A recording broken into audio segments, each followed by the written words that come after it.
मेरी ओर मुख मोड़ रे प्यारे, मेरी ओर मुख मोड़। तुमने फांसा है कांटों में, तुम ही खींचते हो डोर। हुई अजान गगन मंडल पर, मक्के पहुंचा शोर। बुल्ले शाह हमें मरना नहीं, चाहे मरे कोई और। सदगुरु के प्रति अनुराग की भावना प्रकट करते हुए संत बुल्ले शाह कहते हैं कि जो सदगुरु से प्रेम करते हैं, जो सदगुरु से स्नेह करते हैं प्यारे, शिष्य प्रार्थना करता है सदगुरु से, हे मेरे सदगुरु, हे मेरे सच्चे साईं, हे सच्चे पातशाह, हे प्यारे मेरे सदगुरु, मेरी तरफ अपना मुख करो, अपना मुखड़ा मेरी ओर मोड़ो। आप ही तो हमें प्रेम रूपी कांटे में फंसाते हो। सदगुरु की सदकृपा जिस पर होती है वही उनके पास पहुंच पाता है। और कहा भी है, ईश कृपा बिन गुरु नहीं, गुरु बिना नहीं ज्ञान, ज्ञान बिना आत्मा नहीं, गावहीं वेद पुराण, बिन हरि कृपा मिले नहीं संता।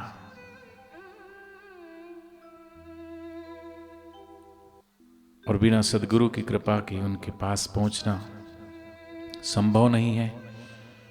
बुल्ले शाह यही संकेत देते हुए कहते हैं, आप ही हमें प्रेम के कांटे में फंसाते हैं और आप ही डोर भी खींचते हैं।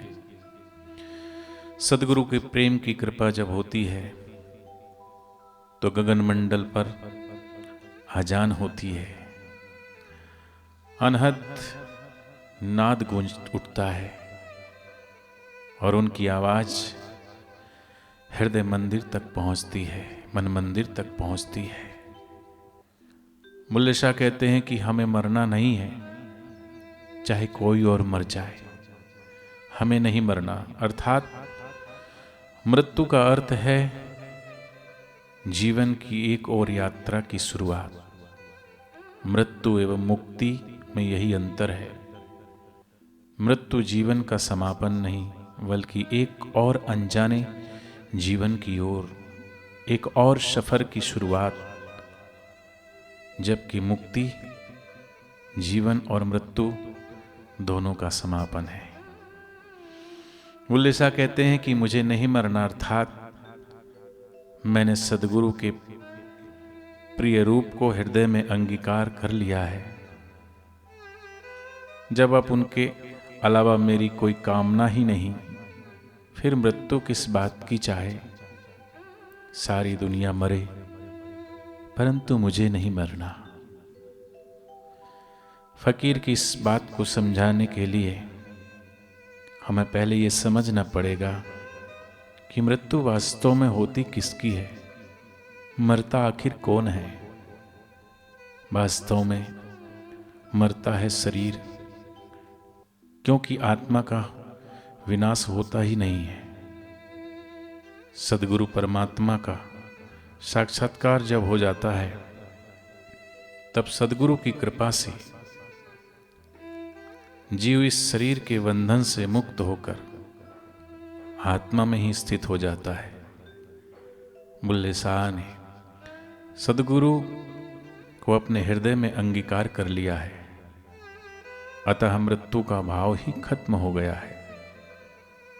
सदगुरु परमात्मा की कृपा से वे आत्म स्थित होकर शरीर के बंधन से पूरी तरह मुक्त हो गए हैं। अतः उनके लिए मृत्यु का कोई अर्थ ही नहीं रह गया है।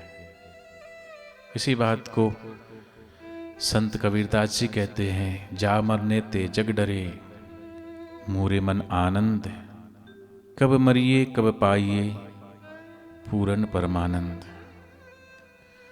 और इस संदर्भ में एक और सूफी कथा आती है। कहते हैं एक बार खुदा ने 2 फरिश्तों को धरती पर भेजा और उनसे कहा कि जाओ, धरती पर से जो मुक्त होना चाहता है उसे लेकर आओ। फरिश्ते घूमने लगे। उन्होंने बहुत से लोगों से पूछा, परंतु किसी के भी पास मुक्त होने का वक्त ही नहीं था। सबके पास तरह तरह के काम धंधे थे। सभी ने फरिश्तों से कहा, कभी तो हम दुनिया के हर महलों में फंसे हुए हैं, कुछ दिन और कुछ काम कर लें, कुछ दिन बाद आना। घूमते घूमते ये एक फकीर के पास पहुंचे। फकीर उस समय ईश्वर की प्रार्थना कर रहे थे। फरिश्तों ने थोड़ी देर इंतजार करना मुनाजिब समझा। थोड़ी देर बाद जब उनकी प्रार्थना खत्म हुई तो फरिश्तों ने उनके आने का कारण पूछा।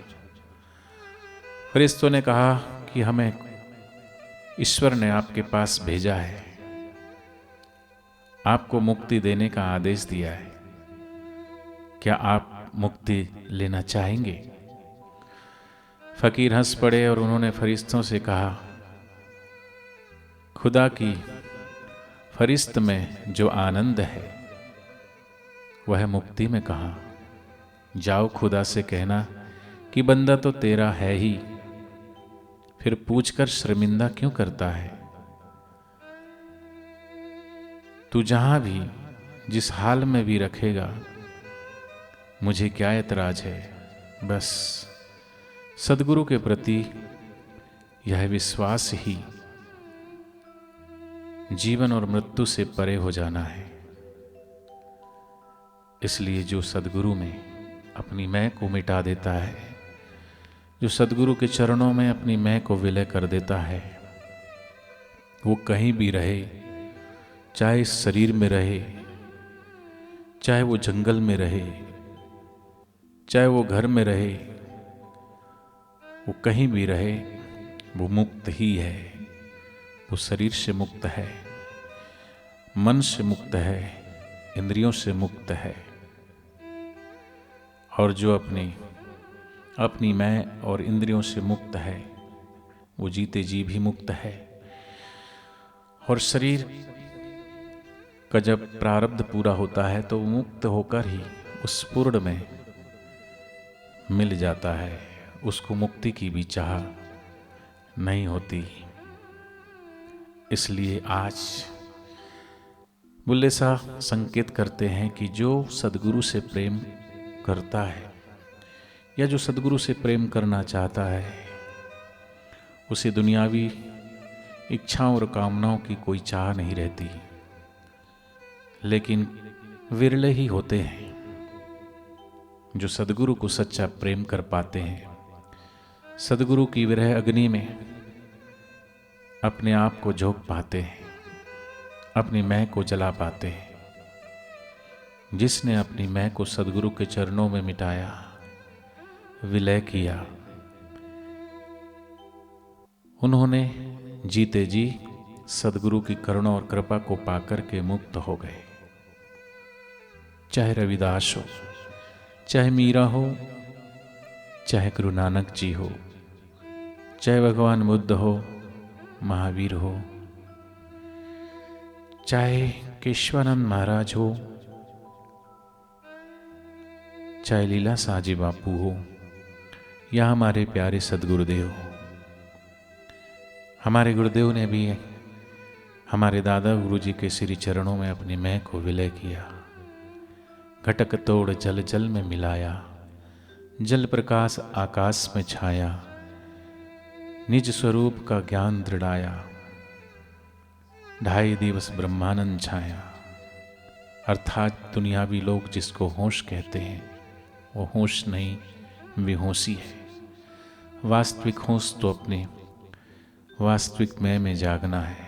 जो गुरु कृपा से कितने जन्मों जन्मों के पुण्य प्रताप से सदगुरु की करुणा कृपा बरसती है, तभी उस वास्तविक स्वरूप को जीव जान पाता है, कह पाता है देह सभी मिथ्या हुई, जगत हुआ निस्सार, हुआ आत्मा से तभी अपना साक्षात्कार।